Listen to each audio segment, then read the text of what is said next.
ಎಲ್ರಿಗೂ ನಮಸ್ಕಾರ. ಸ್ಮಾರ್ತಾಸ್ ಕಿಚನ್ಗೆ ಸ್ವಾಗತ. ಇವತ್ತು ನಮ್ಮ ಕರ್ನಾಟಕದ ಹಳ್ಳಿಗಳಲ್ಲಿ ಹೆಚ್ಚಾಗಿ ಮಾಡುವಂತ ಮೊಸೊಪ್ಪು ಅಂದ್ರೆ ಮಸೆದು ಮಾಡೋ ಸೊಪ್ಪಿನ ಸಾರು ಹೇಗ್ ಮಾಡೋದು ಅಂತ ತೋರಿಸ್ಕೊಡ್ತಿದೀನಿ. ಚಳಿಗಾಲಕ್ಕೆ ತುಂಬಾ ರುಚಿಯಾಗಿರುತ್ತೆ ತಿನ್ನಕ್ಕೆ. ಇದನ್ನ ಅನ್ನಕ್ಕೆ ಮತ್ತೆ ರಾಗಿ ಮುದ್ದೆಗೂ ಒಳ್ಳೆ ಕಾಂಬಿನೇಷನ್. ಈ ಮೊಸೊಪ್ಪು ಮಾಡೋದಿಕ್ಕೆ ನಾನಿಲ್ಲಿ ಹಸಿರು ದಂಟಿನ ಸೊಪ್ಪು ಮತ್ತೆ ಹೊನ್ಗೊನೆ ಸೊಪ್ಪು ತಗೊಂಡಿದ್ದೀನಿ ಹಸಿರುದು, ಮತ್ತೆ ಸ್ವಲ್ಪ ಸಬ್ಸಿಗೆ ಸೊಪ್ಪು ಮತ್ತೆ ಸ್ವಲ್ಪ ಗಣಕೆ ಸೊಪ್ಪು. ನೀವು ಯಾವ ಸೊಪ್ಪನ್ನಾದ್ರೂ ಸೇರಿಸ್ಕೊಂಡ್ ಮಾಡ್ಕೋಬಹುದು. ಆದಷ್ಟು ಈ ತರ ಬೆರಕೆ ಸೊಪ್ಪಲ್ಲಿ ಮಾಡಿದ್ರೆ ತುಂಬಾನೇ ರುಚಿ ಕೊಡತ್ತೆ. ಈ ಸೊಪ್ಪನೆಲ್ಲ ಚೆನ್ನಾಗಿ ತೊಳೆದು ಸಣ್ಣಗೆ ಹೆಚ್ಚಿ ಒಂದ್ ಕಡೆ ಎತ್ತಿಟ್ಕೋಬೇಕು. ನಂತರ ಒಂದ್ ಕುಕ್ಕರ್ಗೆ 1.5 ಕಪ್ ಅಷ್ಟು ಬೇಳೆ ತಗೊಂಡಿದ್ದೀನಿ. ನಾನಿಲ್ಲಿ ಅದೇ ಸೊಪ್ಪಿಂದ ಪಲ್ಯ ಕೂಡ ಮಾಡೋದಕ್ಕೋಸ್ಕರ ಸ್ವಲ್ಪ ಹೆಚ್ಚಾಗಿ ಬೇಳೆ ತಗೊಂಡಿದ್ದೀನಿ. ಆ ಬೇಳೆನೆಲ್ಲ ಚೆನ್ನಾಗಿ ತೊಳೆದು ನೀರ್ ಹಾಕಿ ಸ್ವಲ್ಪ ಅರಿಶಿನ ಮತ್ತೆ ಎಣ್ಣೆ ಹಾಕಿ 1-2 ವಿಜಿಲ್ ಕೂಗಿಸ್ಕೋಬೇಕು. ಇಲ್ಲಿ ನಾನು ಸೊಪ್ಪಿನ ಜೊತೆಗೆ ಒಂದ್ ದಪ್ಪ ಗಾತ್ರದ ಈರುಳ್ಳಿ, 2 ಮೀಡಿಯಂ ಗಾತ್ರದ ಟೊಮ್ಯಾಟೊ ಸಣ್ಣದಾಗಿ ಹೆಚ್ಚಿಟ್ಕೊಂಡಿದ್ದೀನಿ. 4-5 ಬೆಳ್ಳುಳ್ಳಿ ತಗೊಂಡಿದ್ದೀನಿ. ಬೆಳ್ಳುಳ್ಳಿ ಫ್ಲೇವರು ಸ್ವಲ್ಪ ಇದಕ್ಕೆ ಹಾಕಿದ್ರೇನೆ ರುಚಿ ಕೊಡೋದು. 4-5 ಹಸಿ ಮೆಣಸಿನ್ಕಾಯಿ, 1 ಕಪ್ ತೆಂಗಿನಕಾಯಿ ತುರಿ ಮತ್ತೆ ಒಂದ್ ಅರ್ಧ ಸ್ಪೂನ್ ಅಷ್ಟು ಜೀರಿಗೆ. ಈಗ ಇಲ್ಲಿ ಬೇಳೆ ಎಲ್ಲ ಬೆಂದು ಚೆನ್ನಾಗಿ 1/4 ಬೆಂದ್ಕೊಂಡಿರತ್ತೆ. ಆ ಹದದಲ್ಲಿ ಇದಕ್ಕೆ ಹೆಚ್ಕೊಂಡಿರೋ ಸೊಪ್ಪು, ಟೊಮ್ಯಾಟೊ, ಈರುಳ್ಳಿ, ಸ್ವಲ್ಪ ಜೀರಿಗೆ ಏನ್ ತಗೊಂಡಿದ್ವಿ ಅರ್ಧ ಸ್ಪೂನು ಅದು, ಮತ್ತೆ 4-5 ಹಸಿ ಮೆಣಸಿನ್ಕಾಯಿ ತಗೊಂಡಿದ್ದೀನಿ. ನಿಮ್ಗೆ ಖಾರ ಸ್ವಲ್ಪ ಜಾಸ್ತಿ ಬೇಕು ಅಂದ್ರೆ ಹೆಚ್ಚಿಸ್ಕೊಳ್ಳಿ. ಇಲ್ಲಿ ನಾನು ಮೀಡಿಯಂ ಖಾರ ಇರ್ಲಿ ಅಂತ ಇಷ್ಟು ಮೆಣಸಿನ್ಕಾಯಿ ತಗೊಂಡಿದ್ದೀನಿ. ಇದನ್ನೆಲ್ಲ ಹಾಕಿ ಸ್ವಲ್ಪ ಮುಳುಗುವಷ್ಟು ನೀರ್ ಹಾಕ್ಬಿಟ್ಟು ಮತ್ತೆ ಇದನ್ನ 1-2 ವಿಜಿಲ್ ಕೂಗಿಸ್ಕೊತಾ ಇದ್ದೀನಿ.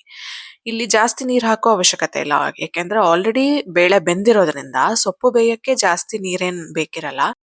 1 ಗ್ಲಾಸ್ ಅಷ್ಟು ನೀರ್ ಹಾಕೊಂಡ್ರೆ ಸಾಕು. ಈಗ 1-2 ವಿಜಿಲ್ ಕೂಗಿಸ್ಕೊಂಡಿದ್ದೀನಿ.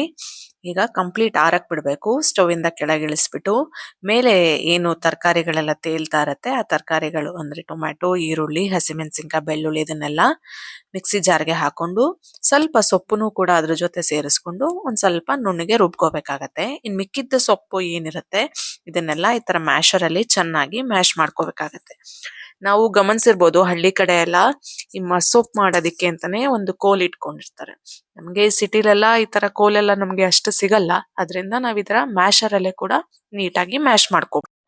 ಮ್ಯಾಶರ್ ಇಲ್ಲ ಅಂದ್ರೆ ನೀವು ಎಲ್ಲದನ್ನು ಮಿಕ್ಸಿ ಮಾಡ್ಕೊಂಡು ಕೂಡ ಹಾಕೋಬಹುದು. ಚೆನ್ನಾಗಿ ಇದನ್ನ ಈ ತರಾನೇ ನಾವು ಮಸದಾಗ್ಲೆ ಮಾತ್ರ ರುಚಿ ಚೆನ್ನಾಗಿ ಕೊಡೋದು. ಇಲ್ಲಿ ನಾನು ಎಲ್ಲಾದ್ನೂ ಚೆನ್ನಾಗಿ ಮಸ್ತ್ಕೊಂಡು 1 ರೌಂಡ್ ಏನ್ ಆಲ್ರೆಡಿ ನಾನೆಲ್ಲ ಮಿಕ್ಸಿ ಮಾಡಿ ಇಟ್ಕೊಂಡಿದ್ದೆ ಅದನ್ನು ಕೂಡ ಇದ್ರ ಜೊತೆ ಬೆರೆಸ್ಕೊಂಡು ಮತ್ತೆ ಕುಕ್ಕರ್ನ ಒಲೆ ಮೇಲೆ ಇಟ್ಕೋತಾ ಇದ್ದೀನಿ. ಇದಕ್ಕೆ ರುಚಿಗೆ ತಕ್ಕಷ್ಟು ಉಪ್ಪು ಹಾಕೊಂಡು ಈ ಹದದಲ್ಲಿ ಸಾರಿದ್ರೆ ಸಾಕು. ನನಗೆ ತುಂಬಾ ನೀರಾಗೂ ಇರಬಾರ್ದು, ತುಂಬಾ ಗಟ್ಟಿನೂ ಇರಬಾರ್ದು. ಈ ಹದದಲ್ಲಿ ಇದನ್ನ ಮತ್ತೆ ನಾನು ಕುದಿಯಕ್ಕೆ ಇಟ್ಕೋತಾ ಇದ್ದೀನಿ. ಚೆನ್ನಾಗಿ ಬೇಳೆದೆಲ್ಲ ಬಿಟ್ಕೋತಾ ಇನ್ನು ಸ್ವಲ್ಪ ಗಟ್ಟಿ ಆಗ್ತಾ ಹೋಗುತ್ತೆ.